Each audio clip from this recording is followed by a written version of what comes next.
everyone. I'm so delighted to be here with you with the IACD conference this year, and just wish that we could all be in person. I know it's been a tough year for everyone, but perhaps in the future we'll have a chance to meet face to face.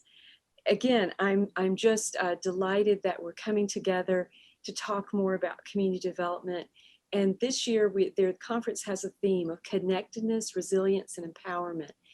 And again, these three areas are critically important for us to address, particularly given what we've all been through in the last little over a year and what we're still facing until we get resolution on the pandemic and can move forward even more. So I'm so excited again to help talk through some of these themes and issues at this year's conference, and look forward to the different sessions, and we'll go ahead and get started. What I'd like to do is a couple things. One, of course, we have the purpose of this presentation to you to really frame the three conference themes, particularly focusing on connectedness. So we'll get started. Now, there's an alternative title to this presentation, which is or why community development is increasingly relevant and needed more than ever. And probably you've already been given that clue with the three themes, and particularly given what we've had to do with the pandemic and how we've had to both show resilience and build resilience as we go, and sometimes in a very big hurry to do so. But first I want to talk a little bit about some of the trends that are influencing community development, and vice versa, the influence that we have on some of these things. There's many, but these are a few that I picked out to discuss today with you and sort of help frame our discussion and conversation. And of course, one of the very first is that more social awareness and action is taking place all over the world.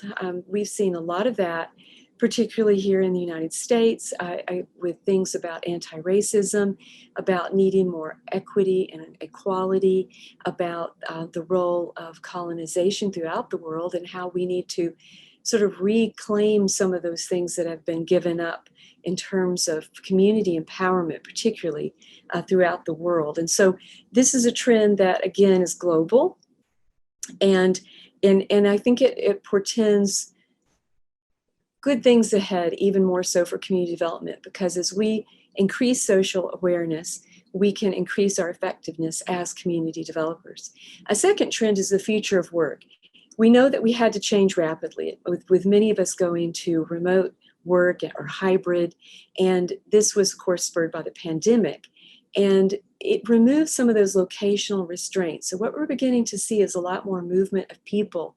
If they're not location bound in a particular, say a particular city, they may be able to work elsewhere at a place that's maybe more affordable, maybe it's closer to their home district or whatever, and they're able to move around a little more. So we're seeing some of our mid and small size communities pick up interest in people going there that would not have had that choice before the pandemic because of locational restraints related to work. It's sort of here to stay in many ways. And I think we'll see more of remote conferences and meetings when we can get away with not having to meet in person. Although as community developers, we sort of miss that. And I do hope we'll have that opportunity at some point in the future. Another trend is this compelling need for community. Basically, that sense of connection, that sense of belonging. This has been propelled by social isolation and disconnection. And we're seeing this come back sort of full force, in some places with a real raging force, that we want to be part of something, a community. We've seen this a lot over the past year emerge in demonstrations and coming together to speak out against things that aren't right or that are wrong in society. Particularly here in the US, we've had a lot of racially charged incidences between, say, citizens and police, and that's led to widespread demonstrations. Also, we see that with everything from trying to increase the role of women and minorities in society and trying to come together. But there's also that need to come together for moving forward in ways because we've been so disconnected.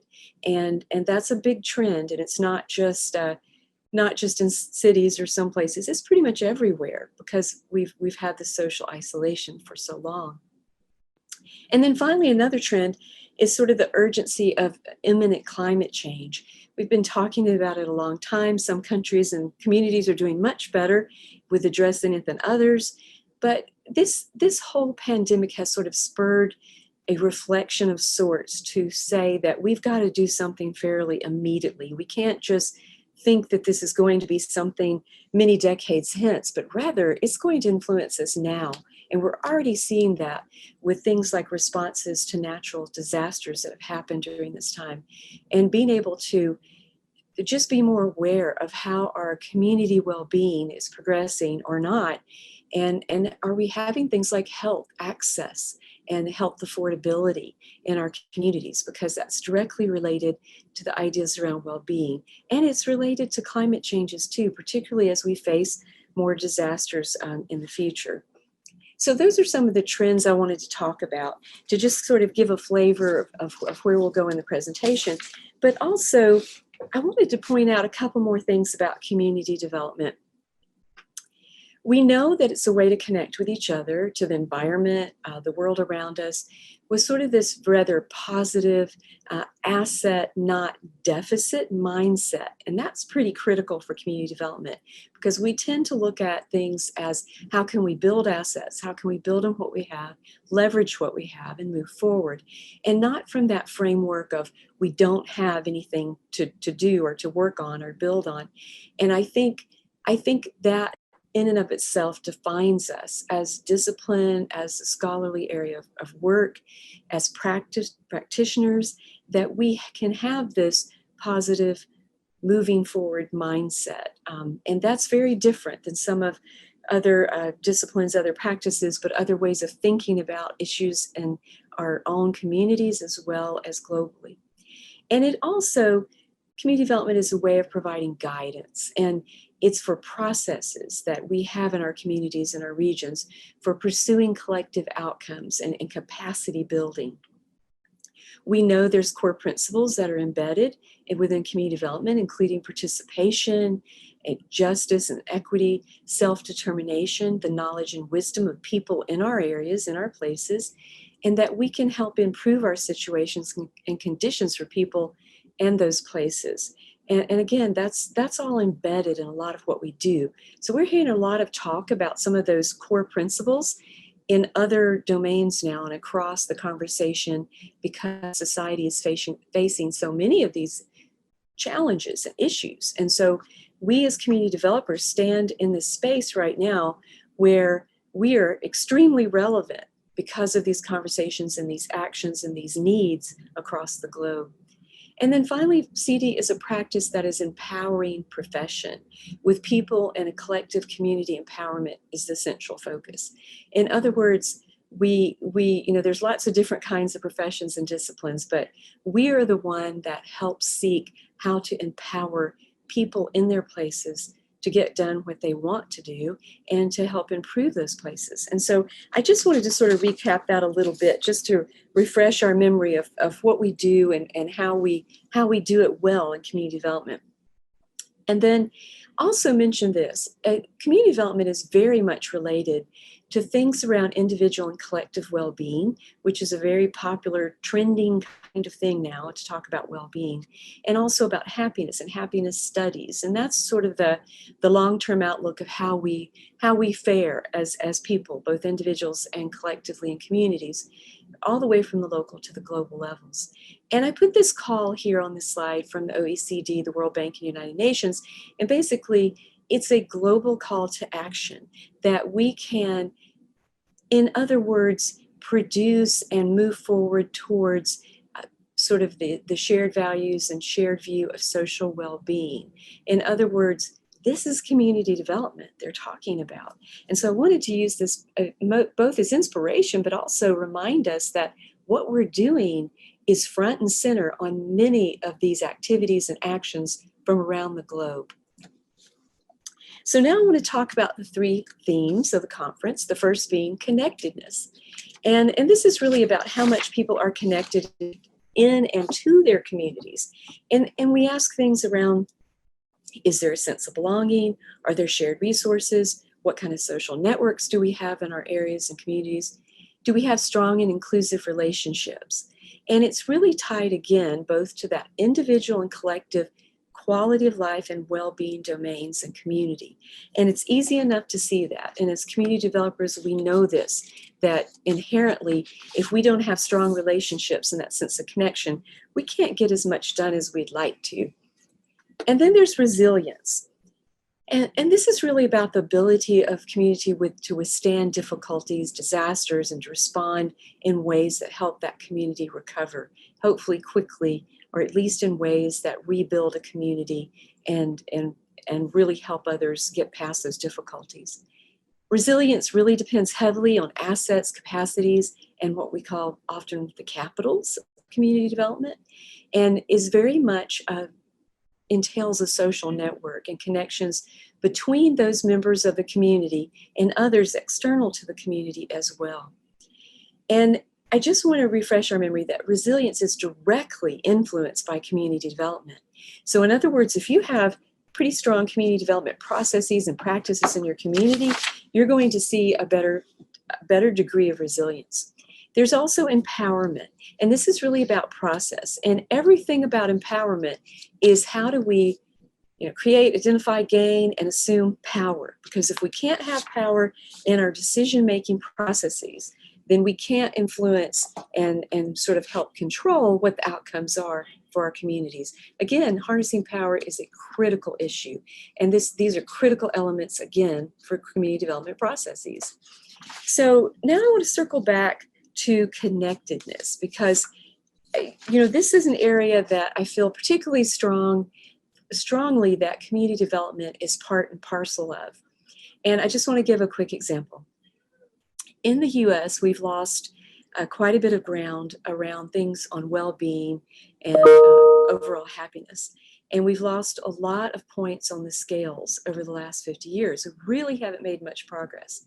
Part of this may be the loss of community connection, the way that we have disrupted social cohesion, for example, in our built environment patterns, and also the addition of the social well-being losses that we've experienced, not only just recently, but over a long period of time, over many decades.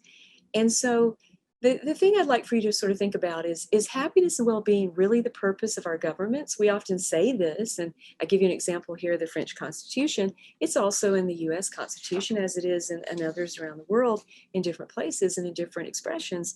But is that really what we're doing or not? And so I think we have to keep this as a sort of an allied line of thinking around community well-being and happiness when we're moving forward in our own work. And then finally, this idea around community happiness. Again, this is the collective well-being and happiness measures and situations of an area, of a community. And there's a couple of main points that I want to focus on here. One is that connecting to others is the main central way to foster happiness at the community level. We know this. Research bears this out over and over again. Study after study shows that the most important thing we value, as human beings, are our relationships to others, with our family, with our friends, colleagues, and many others. And so we have to have those points of connection, or else we don't have both our individual and collective or community well-being and happiness really get to the point where it needs to be so we can move forward and make progress. And also, there's that dimension that we need to be there. So being there is crucial to all this. We need to aid others. We need to show kindness and empathy for others, that we care about each other. Because if we can't do that as community developers, then we can't necessarily demonstrate that activity and behavior to others. And community development as a profession, as a discipline, as a practice, as an area of scholarly learning is definitely about caring and empathy. And we see some of the allied areas emerging, like caring economics. And we know that we are, again, front and center with this work, because the principles that we hold dear are those that many others are talking increasingly more about. And for example, some of the activities we're seeing are that happiness councils are being formed, and usually this is at so it could be a nonprofit or non-governmental level, or local government or regional government level. And we're really looking at strategy and processes along with increased inclusion in community development planning and processes. There's also happiness plans and policies supporting community well-being and community development. We're seeing more and more of those pop up, and they're in countries around the world and localities around the world. We have many more examples that we can draw from and really look at. So I know I have to close out here in just a minute, but I wanted to bring together some of these sort of allied lines of thinking, some of these trends that we can see as community developers that are part and parcel of what we do, and that we can reach out to many others across these different areas and help bolster our community development outcomes, because we are relevant, we are now. And if this isn't our time, I don't know when it ever will be, because we touch all of those elements that society locally and globally are concerned about right now. So I want to close with encouraging you to fully explore all that the conference offers, connect with others. I know we're not face-to-face, but we've got Zoom, we've got email, we've got other platforms. So let's reach out on our social media, and you can empower yourself and your community development work by doing so. And my wish for you is to be well, be happy. I've given you one little thing to look up here if you like. This is the Happiness Learning Collaborative, bringing together some community development work along with well-being and happiness. But again, I wish you well, and hope that our paths will cross in person at some time in the future, and enjoy the conference. Thank you so much.